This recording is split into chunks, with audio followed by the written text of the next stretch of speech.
말씀의 제목은 하나님의 이름 임마누엘, 하나님의 이름 임마누엘이라고 하는 제목입니다. 여러분, 2020년 12월이에요. 네. 제가 일하는 현장에서 어떤 친구가 이제 뭐 어떤 일을 12월 되면 그 일을 하겠다라고 그러더라고요. 근데 그날이 11월 30일이었어요. 그래서 내일이 12월인데 했더니 그 친구가 깜짝 놀라면서 벌써 12월이라고? 벌써 디셈버야? 그러더라고요. 참 이렇게 시간이 빨리 지나가죠. 올 한 해는 정말 다사다난이라는 말이 정말 이렇게 실감하는 것 같아요. 정말 무슨 뉴스가 왜 이렇게 끊임없이 쏟아지는지요. 매일같이 정말 여러 가지 뉴스들이 정말 다양하고 많게 쏟아지지 않습니까? 많이 들려옵니다. 그래도요, 2020년 한 해를 돌아본다면 여러분에게 있어서 제일 그 중요한 핵심적인 단어, 2020년을 대표하는 핵심적인 단어가 있다면 무엇입니까? 여러분의 삶에 있어서 그 단어가 뭐예요? 이민? 혹은 유학? 혹은 이 키치너 워털에서 살아가는 삶? 이민자로서의 삶입니까? 저는 이 단어예요. 코로나19. 코로나19. 2020년이라고 하면 이 코로나19라는 단어를 잊을 수가 없을 것 같아요. 현대사회는 지금까지 겪어보지 못한 질병으로 인해 아직까지 여전히 힘겨워하고 있습니다. 근데 더 무서운 건 뭐냐면요. 내년에도 어떻게 될지 모른다는 불안함이요. 이 불안함이 더 힘겹게 하는지 모르겠어요. 아직까지 백신과 치료제가 우리 곁에 없기 때문에 우리는 어렵고 힘들지 않습니까? 사실 우리가 아무리 마스크를 쓰고 손을 씻고 거리 두기를 한다고 한들 눈에 보이지 않는 바이러스를 피한다고 하는 것은 쉽지가 않아요. 이를 이겨낼 수 있는 것, 코로나19 바이러스를 이겨낼 수 있는 유일한 방법은 백신과 혹시 바이러스에 감염됐을지라도 치료할 수 있는 약이 있다면 불안하거나 이처럼 힘겹지 않을 거예요. 그런데 말입니다. 제가 지난주에 소개해드렸던 이 코로나 사피엔스라고 하는 책에서 한 생물학자 교수님께서 코로나19가 인류를 위협하는 마지막 바이러스가 아니라는 거예요. 코로나19가 단지 인류를 위협하는 마지막 바이러스가 아니라는 거. 코로나19를 우리가 겨우겨우 극복했더니 또 다른 바이러스가 퍼질 수 있다는 것을 경고하고 있다는 거죠. 근데 이 경고를 가벼이 들을 수 없는 것이요. 2000년도 초반에 SARS. 여러분 생각나세요? SARS? 예. 제가 이 캐나다에 있었을 때 중국 가게들은 아주 그냥 울상이었어요. 뭐 중국 식당에는 아무도 오지 않았어요. 이제 제가 한국 사람이니까 한국 사람과 몇몇과 이 식당에 가면 얼마나 반기는지 몰랐어요. 거의 없었거든요. 그리고 그렇게 시작해서 얼마 전에 메르스까지, 현재 코로나19까지 각종 바이러스들이 인류를 위협하는 시기가 점점점 짧아지고 있다는 거예요. 사람은요, 기본적으로 아무리 힘들고 어려운 난관이 있더라도 그 힘듦이 예측 가능하기만 하다면 견디고 버틸 수가 있어요. 아, 내년 이맘때까지만 그래도 버티면, 뭐, 그다음부터 삶을 살 수 있어. 아니면 뭐, 당장 다음 달까지만 그래도 내가 버텨준다면, 내가 재정적으로 압박이 있는데, 그래도 좀 다음 달까지만 내가 일하고 어떻게 번다면, 뭐, 들어오고, 어디서부터 이렇게 유통할 수 있고, 버틸 수가 있다. 그런데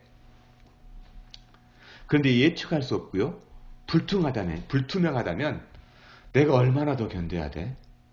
지금까지 견딘 것도 어딘데, 앞으로 얼마나 더 기다려야 돼? 모를 때 그때는 좌절하고 낙담하기가 참 쉬워요. 그 대표적인 사회 현상이 현재 자영업 하신 분들 아닙니까?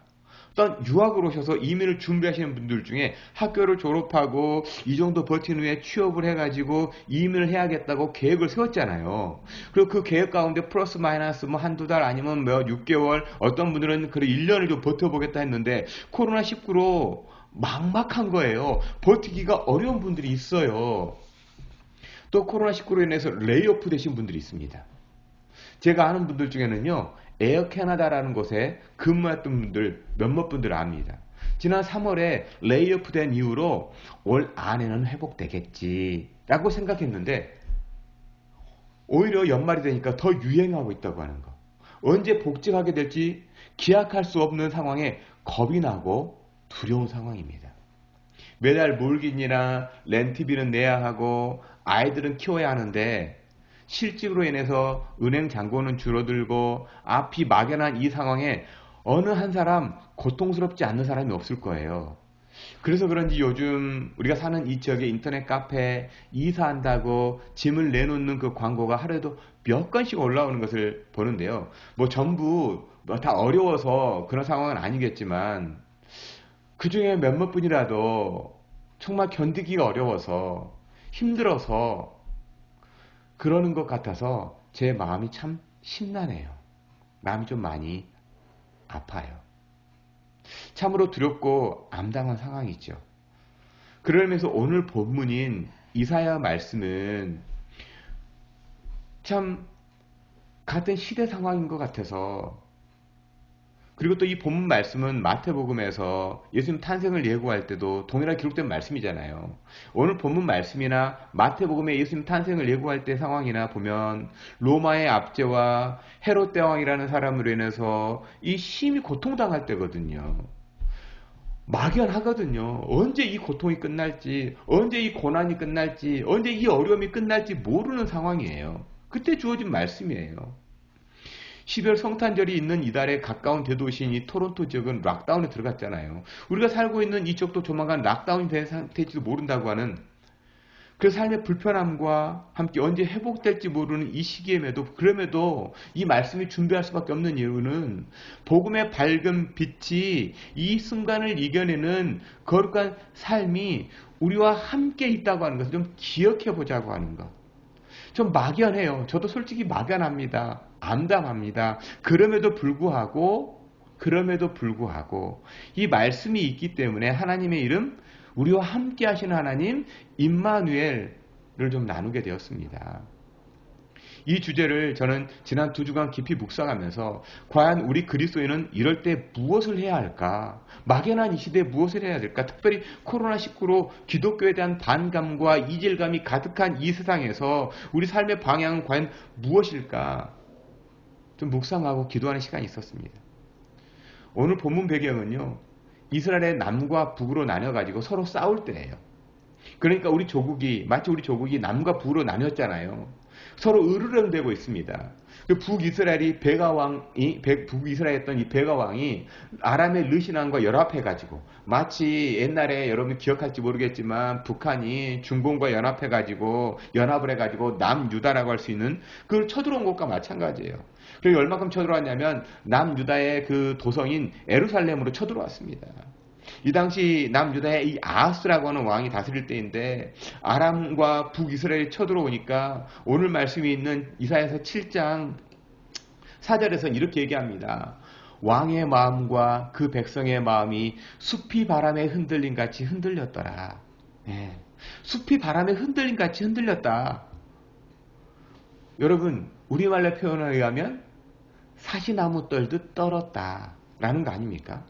연합군이 쳐들어오니까 겁나고 무서워서 정신이 혼미하고 맥이 탁 풀려가지고 무엇을 어떻게 할지 모르는 그러한 상황이에요. 그런데 성경의 놀라운 점은요, 이럴 때 하나님의 사람의 빛이 난다는 거예요. 하나님의 사람이 빛이 난다는 거예요. 이러한 이 어려운 상황 가운데, 이 코로나19로 말미암아서 모든 것이 갇혀버리고 막힌 것 같고 답답한 상황 가운데, 그런데 하나님의 사람이 그때 빛이 나더라는 거예요. 위기를 만난 그 순간에 이사야 선지자가 아하스 왕을 만나러 가요. 왜 만나러 갔을까요? 이사야 선지자가 왜 아하스 왕을 만나러 갔을까요? 선지자니까 하나님의 말씀을 들려주고 간 거 아닙니까? 그래서 이사야 선지자가 아하스 왕에게 아람과 북이스라엘 연합군은 단지 연기나는 부직갱이 그루터기에 불과합니다. 그러니까 두려워하지 말라고 이렇게 얘기해요. 타담한 잿더미처럼 바람 불면 훅 날아가 버리는 그런 거 두려워하지 말라는 거예요. 지금 야훼 하나님은요, 아하스 왕에게 두려워하지 말라는 그 약속의 말씀을 준 거 아닙니까? 불투명한 현실 앞에 확실한 하나님의 말씀을 받으면 여러분 어떨 것 같아요? 여러분 어떨 것 같아요? 너무나도 암담하고 당장 렌트비를 내야 되거나 당장 먹고 살아야 될 비용이 없는데 그거 조금만 견디면 괜찮아. 앞으로 한 달만 버텨. 그러면 너의 삶 가운데 또 취직도 되고 또 이렇게 삶을 잘 살아낼 수 있을 거야. 지금 있는 어려움은 그 어려움, 큰 어려움 아니야. 지금 잘 이겨내봐. 라는 그런 약속의 말씀이 있다면 어떨 것 같아요? 여러분, 그것이 신앙이에요. 두려워하지 말라고 하는 그 약속을 믿는 것, 그것이 신앙입니다. 근데 아하스 왕은 어떻게 했을까요? 여러분 같으면 다시 말씀드리지만 코로나19로 직장을 잃고 조여오는 재정적인 압박감에 시달리고 있을 때, 혹은 건강을 잃고 무기력할 때 하나님께서 이거 금방 지나간다, 그래 잘 굳건하게 버티라고 하는 말씀이 있다면 여러분 어떨 것 같아요? 다시 말씀드리지만 이것이 신앙이라는 거예요. 하나님의 말씀이니 그래도 견뎌보겠다고 하실 것입니다. 이것이 좋은 신앙인이죠. 그런데 말입니다. 하나님의 말씀이 주어졌지만 기댈 만한 언덕처럼 보이는 일자리나 그래도 내 손에 뭔가 돌파할 수 있을 것 같은 무언가가 있는 거예요. 하나님의 말씀이 주어졌는데 그것보다는 당장 뭐 내일 일자리가 있고 또 뭐 조금이라도 이완을 줄 것 같은 뭐죠, 이렇게 재정이 나에게 어떻게 하면 좀 들어올 것 같아요. 근데 그것의 조건이 하나 있어요. 하나님의 말씀에 반응을 하지 않거나 하나님께서 하지 말라는 거예요. 하나님께 하지 말라는 그런 일이에요. 그래서 여러분은 어떻게 하시겠어요? 하나님의 말씀 무슨 지금 당장 죽을 것 같은데 아마도 누구라도 이렇게 반응할 수 있을 거예요. 아하스 왕도 마찬가지 아니에요? 그 내용이 오늘 말씀 12절 말씀이에요. 12절 말씀, 아하스가 이르되 나는 구하지 아니하겠나이다. 나는 여호와를 시험하지 아니하겠나이다 한지라. 하나님께서는 아하스에게 이러한 위협은 아무것도 아니라는 것을 알려줄 징조를 보여주시겠다고 하는 거예요. 그런데 아하스는 그럴 필요 없다는 거예요. 징조 필요 없다는 거예요. 안 보여줘도 된다는 거예요. 왜냐하면 나는 믿을 만한 구석이 있다.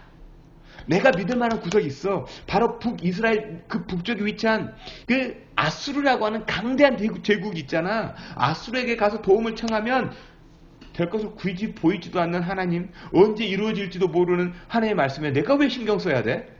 당장 가면 아수르가 도와줄 수 있을 것 같은데. 이처럼 앞날이 막연하고 두려운 상황 가운데 엉뚱한 길로 가는 아하스를 보면서 저런저런 그러면 안 되는데 아우 바보 라고 말할 수 없는 것이 우리의 실제 아닙니까? 아하스라고 하는 사람을 보면서 저러면 안 되지, 저러면 안 되지 라고 말할 수 없는 거 우리의 실존 아니냐고요. 하나님은 언제나 약속의 말씀을 주시고 신실하게 이루시는 하나님이라고 입술로는 고백하지만 마음과 삶의 방향은 좀 더 비빌 만한 언덕이 있다면 거기에 집중하는 것이 우리 아니냐는 거예요. 이제 두려운 상황 가운데요, 신앙의 위인이라고 말하는 사람들은 어땠을까? 과연 신앙의 위인이라고 하는 사람들은 과연 어땠을까? 저는 오늘 말씀을 생각하다 성경 속에서 두 가지 장면이 그려지더라고요. 하나는 창세기에 나오는 야곱이라고 하는 인물이 야복강을 건너기 전에 그 모습과, 또 다른 장면은 엘리야라고 하는 그 선지자가 로뎀 나무 아래에 있는 모습이 그려지더라고요. 먼저는 야곱은 잘 아시는 것처럼 자신의 꾀로 형 예서의 장자권을 빼앗고 아버지 이삭을 속인 후에 장자의 축복까지 가로챘잖아요. 이것이 탈이 나가지고 형 예서가 알고 나서 야곱 죽여버리겠다고, 이놈 자식 내가 죽여버리겠다고 마음에 다짐하는 장면이 창세기 27장 41절이에요. 그의 아버지가 야곱에게 축복한 그 축복으로 말미암아 예서가 야곱을 미워하여 심중에 이르기를 아버지를 곡할 때가 가까웠은즉 내가 내 아우 야곱을 죽이려 하였더라. 저는 여기에 포인트가 뭐냐면 심중에 이르기를, 에서가 심중에 이르기를, 예서의 입 밖으로요 내가 야곱 죽이겠다고 꺼내지 않았어요. 심중에 이르기를, 예서의 마음을 그대로 적어놓지 않습니까? 예서의 심중을 그럼 야곱은 어떻게 알았을까요? 아버지로부터 그 놀라운 축복을 받았으니까 야곱이요, 형이 감히 나를 죽이겠어? 형이 나를 어떻게 하겠어? 나는 정말 놀라운 축복 받았다고, 이미 하나님의 축복을 받았다고, 형이 가면 나를 어떻게 하겠어? 여러분 그랬다면 어떻게 됐을까요? 여러분 그러면 야곱이 어떻게 됐을까요?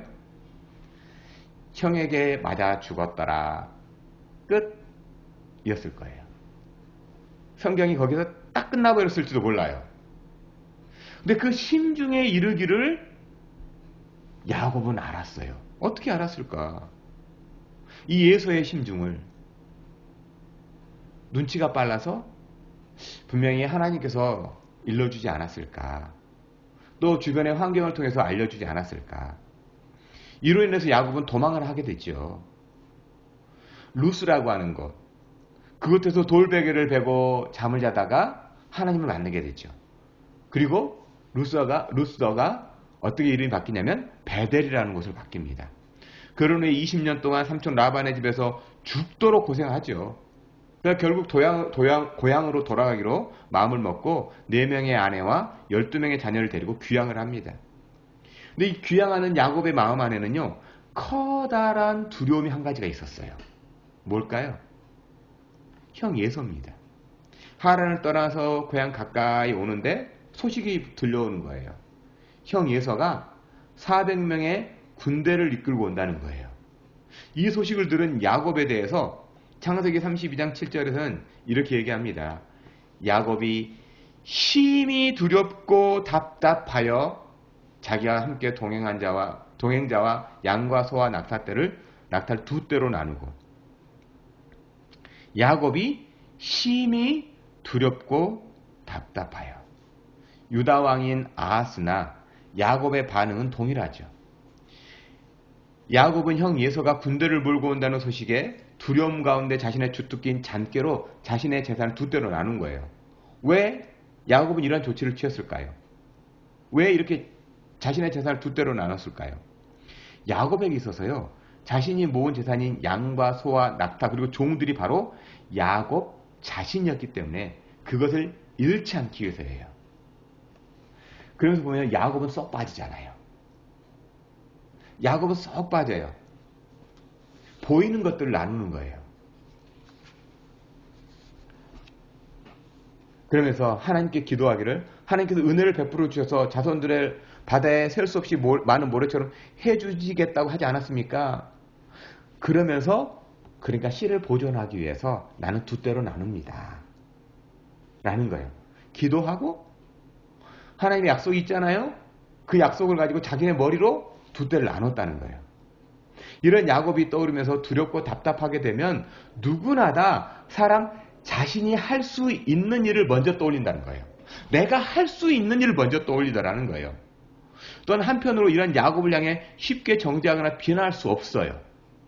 자신이 할 수 있는 일을 떠올리고 그 일을 행하는 사람을 보면서 왜 그래? 하나님께 맡겨야지. 하나님께 정말 모든 걸 다 드려야지 라고 쉽게 정죄하거나 비판할 수가 없어요. 그러면 우리는 신앙적인 관점에서 한 가지 중대한 야곱의 오류를 발견하게 되더라는 거예요. 그 야곱이 20년 전 하란으로 도망할 때 하나님께서 야곱에게 주셨던 약속이 무엇이었는가에 대한 반응이다라는 거죠. 분명히 창세기 27장 15절에는 이렇게 얘기해요. 내가 너와 함께 있어 내가 어디로 가든지 너를 지키며 너를 이끌어 이 땅으로 돌아오게 할지라 내가 내게 허락한 것을 다 이루기까지 너를 떠나지 아니하리라. 여기서 강조하는 부분은요, 하나님이 함께 있어. 내가 너와 함께 있어. 야곱이 하나님과 함께 있어가 아니라 하나님께서 야곱과 함께 있으라는 거예요. 20년 전. 그때도 그 두렵고 막막했던 그 밤에 찾아와 만나주셨던 그 하나님. 뿐만 아니라 20년 동안 한결같이 함께 해주셨던 하나님. 그 하나님이 돌아오는 길에는 안 계십니까? 야곱이 돌아오는 길에는 안 계시냐고요. 야곱은 나를 지켜줄 수 있을 것 같은 재산, 인간적인 정에 집중하는 것이 아니라 함께 있어라는 그 하나님의 말씀에 집중했어야 한다는 거예요. 그런데 말입니다. 이처럼 자신의 꾀로 살아보겠다고 하는 이런 야곱을 향한 하나님의 은혜가 뭔지 아십니까? 이처럼 형편없는 야곱임에도 하나님은 직접 찾아가 만나주시는 하나님이다라는 사실이에요. 그게 바로 32장 24절이에요. 형편없는 것 같은 야곱에도 하나님께서 찾아가 만나주시는데 야곱은 홀로 남았더니 어떤 사람이 날이 새도록 야곱과 씨름하다가 홀로 남은 그 야곱을 찾아가는 거예요. 신앙은요, 우리가 아니에요. 홀로 남은 그때 찾아오신 하나님을 만나는 거예요. 사람이요, 아무것도 가진 것이 없을 때는 두려움보다는 삶에서 뭔가를 좀 가지고 있을 때, 뭔가 이루고 날 때, 그 만나는 두려움이 훨씬 큰 거 아세요? 잃어버릴 거 많은 사람들이 훨씬 더 두려움이 큰 거예요. 젊은 분들보다는요, 중년에 만나는 일기가 훨씬 더 두렵고 떨립니다. 이런 두려운 상황에 하나님 직접 찾아오시는 하나님, 거기에 사람이 하나님과 씨름하면 이길 수가 있겠습니까?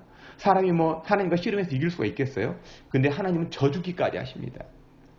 왜 하나님이 이토록 야곱에게 함께 해주시겠다 뿐만 아니라 야곱 자신의 욕망으로 인해 발생한 절대절명의 상황임에도 찾아와 만나주셨을까?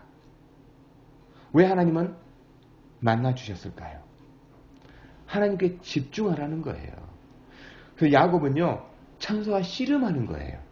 이것이 아하스 왕과 야곱의 결정적인 차이더라는 거예요. 아하스는 나는 하나님을 시험하지 않겠다. 나는 하나님과 씨름하지 않겠다. 야곱은요, 나를 축복하기까지는 절대로 시험을 그냥 넘어가지 않겠다는 거예요. 나는 싸움을 하겠다라는 거잖아요. 신앙은 씨름이고 싸움이에요. 신앙은 하나님과의 씨름이고 하나님과의 싸움이라는 거예요. 바로 그것이 하나님을 향해 집중이거든요. 우리가 씨름하는 것이 하나님을 향한 집중이더라는 거예요. 위기를 만나고 두려운 상황 가운데 있어가지고 그때가 하나님께 집중할 때다라는 거죠. 제가 한참 신앙생활할 때 그때가 IMF 상황이었어요. 여러분들 IMF 잘 기억할지 모르겠지만 그 상황이었어요. 그 당시 함께 신앙공동체 삶을 살던 친구들이 대학생들이었는데 이 친구들 중에 갑자기 닥친 IMF로 인해서 집안이 어려워졌습니다.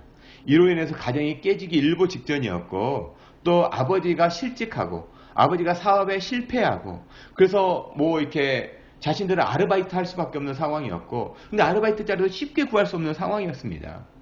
이때 우리가 종종 했던 이야기가 소나무 뿌리를 뽑을 때라는 거예요. 그때 그런 말이 기억이 나는 거예요. 너무나도 가정이 우리 아버지 어머니가 이혼할 것 같아요. 우리 아버지가 실직을 해가지고 당장 다음 학비를 어려워요. 우리 어머니가 정말 열심히 일하는데 열심히 일하다가 좀 몸이 많이 편치 않으세요. 어떻게 살아야 할지 모르겠어요. 그때 우리 마음이 답답하죠. 어떻게 할지 모르겠어요. 그때 툭 튀어나온 얘기는 이제 소나무 뿌리를 뽑을 때이라고. 그때 말이 기억납니다. 여러분 이게 무슨 말일까요? 하나님을 대면할 때라는 거예요. 하나님을 대면할 때. 오직 하나님께만 집중할 때라는 거예요. 사실 극도로 낙담과 불안이 올 때 우리가 할 수 있는 일이 없더라는 거예요. 아무것도 할 수 있는 일이 없어요. 우리가 노력한들 상황이 바뀝니까? 노력하면 노력할수록 꼬이는 것 종종 경험하지 않습니까? 이때는 오직 하나님께 집중할 때입니다. 왜요? 임마누엘, 우리와 함께 하시는 하나님이기 때문에요. 우리가 하나님과 함께 한다가 아니라 하나님이 우리와 함께 하시기 때문에 그렇다는 거예요. 제가 오늘 말씀을 묵상하면서 생각나는 성경의 인물이 있다고 했는데 야곱은 이미 말씀드렸고 또 누구라고 말씀드렸죠? 엘리야 선지자죠. 엘리야 선지자는 아시는 분들은 잘 아시겠지만 갈멜산에서 바알과 아세라를 섬기는 그 선지자 850명과 속된 말로 맞짱을 떠가지고 850명 우상을 섬기는 이 선지자들을 다 죽여버렸습니다. 그로 인해서 북이스라엘 왕이었던 아합의 아내 이세벨이라고 하는 이 왕비에 극대노하면서 엘리야를 죽여버리겠다고 호언장담하는 내용이 열왕기상 19장에 나와 있습니다. 내가 내일 이맘때 안에 저 엘리야를 죽이지 않으면 내가 요즘 같은 말은 장을 찢겠다, 이름을 바꾸겠다, 그런 것처럼 이 이세벨이 그냥 극대노를 했습니다. 이런 위협적인 말을 듣는 엘리야는 그 길로 도망을 칩니다. 그 남방 한계선이었던 이 브엘세바라고 하는 것, 거기서 하룻길을 더 들어가서 로뎀 나무 아래에서 이렇게 하나님께 말해요. 그게 바로 열왕기상 19장 4절이에요. 하반절에 보면 여호와여 넉넉하오니 지금 내 생명을 거두시옵소서. 나는 내 조상들보다 낫지 못하나이다. 하나님 나같이 못난 놈 뭘 쓰실랍니까? 그냥 지금 나 데려가 주세요. 이렇게 간증하는 거 아닙니까? 근데 여러분 이런 엘리야를 보면서 이세벨을 더 무서워하고 있습니까? 하나님을 더 두려워하고 있습니까? 하나님의 사람인 이 엘리야가 하나님을 두려워합니까? 이세벨을 두려워합니까? 이세벨이 훨씬 무섭게 보입니다. 군대를 보내고 자신의 사지를 찢어 죽일 것처럼 위협적이게 다가온 거 아닙니까? 이세벨이요. 근데 이렇게 하나님께 죽여달라고 때를 쓸 거면 그냥 이세벨이 죽여줄 거 아니에요. 왜 힘을 빼고 도망을 해요? 이처럼 다 무너진 것 같은 엘리야를 하나님은 어떻게 대하실까? 못난 놈, 너 그것밖에 안 돼? 라고 대하실까요? 천사를 보내지 않습니까? 그리고 나서 이 4절 말씀 바로 다음에 19장 5절 말씀이에요. 이렇게 말씀합니다. 로뎀 나무 아래서 누워 자더니 천사가 그를 어루만지며 그에게 이르되 일어나서 먹으라 하는지라. 하나님을 대신해서 천사가 엘리야를 어루만지면서 함께 하시는 하나님의 모습 아닙니까? 저는 요즘 신간이나 읽을만한 책을 소개하는 그 유튜브 채널을 몇 개 듣고 있습니다. 그 중에 한 책의 내용을 소개하면서요, 왜 그래와 괜찮아의 차이에 대해서 이야기한 걸 들었는데 참으로 공감이 되더라고요. 왜 그래와 괜찮아.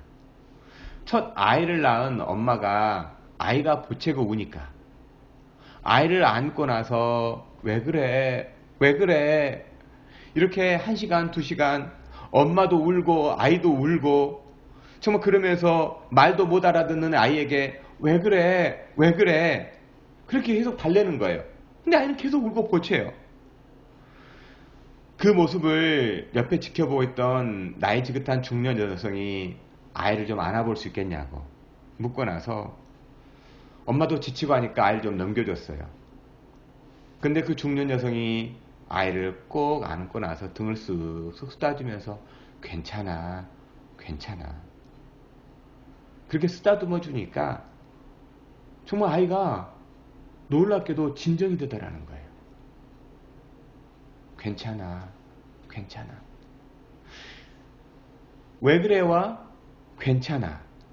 이 내용과 함께 로뎀 나무 아래 지쳐 쓰러진 이 엘리야를 천사가 어루만지면서 연결되는 것이 천사가 왜 그래? 너 왜 그러는 거야? 하지 않고 등을 쓰다주면서 괜찮아, 괜찮아 라고 해주지 않았을까요? 그 무서운 이세벨 도망치듯 뛰어나와서 힘들고 지쳐있는 그 모습 괜찮아, 괜찮아, 무서워할 수 있어, 너 두려워할 수 있어, 괜찮아, 괜찮아 라고 상상력을 좀 발휘해봤습니다. 이런 하나님을 생각하면서 2020년을 마무리하는 이때 지치고 피곤한 우리 그리스도인들에게 있어서 어떤 하나님으로 여러분에겐 다가옵니까? 져주시는 하나님, 괜찮다고 등을 쓰다듬어 주시는 하나님입니까?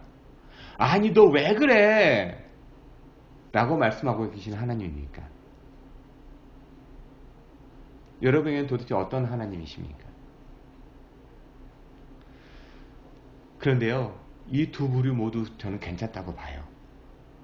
왜냐하면 그것은 모두 다 하나님이 찾아오셔서 내가 하나님께 집중할 때 하나님께서 그 하나님의 음성이 들려지는 거예요. 왜 그래의 음성이 들리든 괜찮아의 음성이 들리든 그것이 더 중요하다라는 거예요. 그처럼 지쳐있는 오늘 지금 이 시간 하나님 직접 찾아오시는 하나님이라는 사실이라는 거예요. 찾아오시는 하나님이라고 하는 사실. 야곱이 형 여섯을 피해 도망할 때 야곱이 하나님을 찾았다기보다는 일방적으로 하나님께서 찾아와 만나 주셨지 않습니까? 엘리야가 이세벨의 서슬퍼런 칼날을 피해 도망할 때 하나님께 집중했다기보다는 하나님께서 찾아와 만나 주셨지 않습니까? 심지어 오늘 본문 말씀에 등장하는 아하스 왕에게도 하나님은 이사야 선지자를 보내셔서 말씀으로 만나 주지 않았습니까? 그래서 임마누엘, 이 임마누엘이라는 히브리어를 번역하면 God with us, 우리와 함께 하시는 하나님이라고 이렇게 번역하지만 보다 더 정교하게 한다면 우리 안에 찾아와 만나주시는 하나님이라는 겁니다. 찾아와 만나주시는 하나님. 하나님이 뚜벅뚜벅뚜벅 저와 여러분의 가슴 속에 삶의 현장에 찾아와 만나주시는 하나님. 잘 아시는 것처럼 우리는 하나님을 찾는 존재가 아니에요. 우리는 하나님을 찾아갈 수 있는 존재가 아니에요. 그래서 로마서 3장 10절에 보면 의인은 없나니 하나도 없으며 라고 말하면서 11절에 보면 깨닫는 자도 없고 하나님을 찾는 자도 없는 존재라고, 그런 존재가 사람이라고 말씀하지 않습니까? 근데 이러한 인간 안으로 하나님께서 직접 사람의 몸을 입고 오셨다는 것이 임마누엘, 그 나타남, 그 현현이 예수님이라는 겁니다. 왜 하나님은 사람의 몸을 입고 우리 안에 함께하기에 오셨을까요? 우리 안에 왜 함께하기에 오셨을까요? 구원하기 위해서라는 거죠. 그러면 하나님은 왜 우리를 구원하고 싶으셨습니까? 사실 우리가 없으면 하나님은 존재할 수 없는 분일까요? 사람이 존재하지 않으면 하나님은 무의미한 분일까요? 하나님의 이름 야훼, 나는 스스로 있는 자로서 우리의 존재와는 무관하게 하나님의 하나님 되심이 있죠. 그럼에도 하나님은 왜 우리와 함께 하시는 분이라고 성경은 말할까요? 우리의 소원을 들어주기 위해서, 마치 알라딘의 마법 램프처럼 어려운 일을 만나면 쓱싹쓱싹 문지르면 쭉 나타나가지고 주인님 소원이 무엇입니까? 우리의 소원을 들어주기 위한 하나님이냐는 겁니다. 하나님은요, 우리와 교제하기 원하시는 분임을 야곱의 삶을 통해서, 그리고 엘리야에게 작고 세미한 음성으로 들려주시는 그 이야기를 통해서, 또한 오늘 말씀에서 아하스 왕이 하나님을 향해 집중함으로 교제하기를 원하시는 하나님이라는 것을 계속해서 성경은 말씀하고 있지 않습니까? 그래서 하나님은 이 땅에 몸을 입고 우리 안에 들어오셨을 뿐 아니라 하나님을 향해 나아갈 수 있도록 예수의 십자가로 길을 열어주신 거 아닙니까? 그렇다면 하나님과의 인격적인 교제를 한다는 것을 다른 말로 한다면 뭘까요? 하나님과 나는 인격적인 교제를 합니다. 하나님을 만납니다. 하나님과 교제합니다를 다른 말로 한다면 뭘까요? 예배입니다. 하나님과 연합한다는 것은요, 하나님의 임재 속에 거하는 것이고, 그 임재 안에서 하나님과 역동적으로 만나는 만남이 예배입니다. 그러니까 임마누엘, 우리와 함께 하신 하나님, 우리를 찾아와 만나주시는 하나님 그 자체가 예배이지요. 그런 의미에서 여러분, 예배를 사랑하기에 이 자리에 오셨다면 이미 하나님께서는 여러분의 마음 안에, 여러분 각자 마음 안에 이미 함께 임마누엘 하나님의 이름을 경험하는 분들이라고 하는 거예요. 여러분의 가슴 안에 이미 임마누엘 하나님이 계시다라는 겁니다. 그렇다면 이처럼 예배함으로 인해 세상을 향한 우리는 어떻게 변화가 가능할까요? 세상을 향해 우리의 변화는 어떻게 가능할까? 저는 요즘 이 구절에 참으로 공감을 하는데요. 참 두렵잖아요. 이미 서두에 말씀드렸던 것처럼 코로나19로 인해서 앞으로 세상이 어떻게 변화가 될지, 우리의 삶은 어떻게 바뀌어갈지 참 막막하고 두렵잖아요. 근데 이 두려움의 반대말이 뭐냐는 거예요. 두려움의 반대말은 용기가 아니라 감사이다. 여러분, 두려움의 반대말은 용기를 내가 아니라 감사하라는 거예요. 불확실한 앞날, 두렵고 떨리는 이 시대, 이 시간을 어떻게 사는 것이 성공은 고사하로다며 실패하지 않는 비결이 무엇이냐 묻는다면요, 성경 속에서 또한 오고 오는 세대 가운데 모든 믿음의 선배들의 한마디는 감사라는 겁니다. 그렇습니다. 예측 가능성보다 불확실성 시대에 우리가 삶에서 입으로 맺는 열매가 감사합니다라는 거예요. 우리가 아침에 일어나서 오늘 하루를 어떻게 살아야 할지 잘 모르잖아요. 그러면서 하나님의 인도하심이 있을 거라고 하는 것에 감사하고, 또 하루를 살아가다가 하나님이 문득 생각날 때 하나님께 집중하며 감사하고, 또 하루를 살아내고 잠자리에 들 때 어떻게 살아왔는지 모르지만 하나님께서 지금 이 자리에 잠자리에 들 수 있도록 인도해 주심에 감사하다고 하는 것, 그것이 임마누엘이에요. 그래서 감사로 제사하는 자가 나를 영화롭게 한다는 말씀하시고요, 그의 행위를 옳게 하는 자에게 하나님의 구원, 임마누엘 하나님을 보여주신다고 하는 언약이 있지 않습니까? 성경의 말씀으로 있지 않습니까? 또 우리가 하나님께 집중한다는 것을 다른 말로 하면 감사하는 삶이에요. 여러분의 입술에 어떠한 상황, 어떤 형편이든지 감사는 저 여러분이 됐으면 좋겠어요. 그래서 2020년을 마무리해 가면서 매일같이 여러분의 입술에 감사합니다, 감사합니다 하나님, 그래서 임마누엘 하나님을 경험하고, 그리고 그 감사가 어떻게 나를 바꾸는지, 내 삶의 방향을 어떻게 바꿔가는지를 한번 경험해보는 2020년의 삶의 마무리가 됐으면 좋겠습니다. 그것이 임마누엘, 하나님의 이름이거든요. 그래서 어떠한 형편이든지 자족하며 내가 하나님의 은혜 감사하는 법을 배웠던 믿음의 선진, 특별히 사도 바울처럼 우리도 감사할 줄 아는 저 여러분들. 그래서 이 한 주간, 이 한 달을 감사로 열매 맺는 저 여러분들 되기를 주님의 이름으로 축복합니다.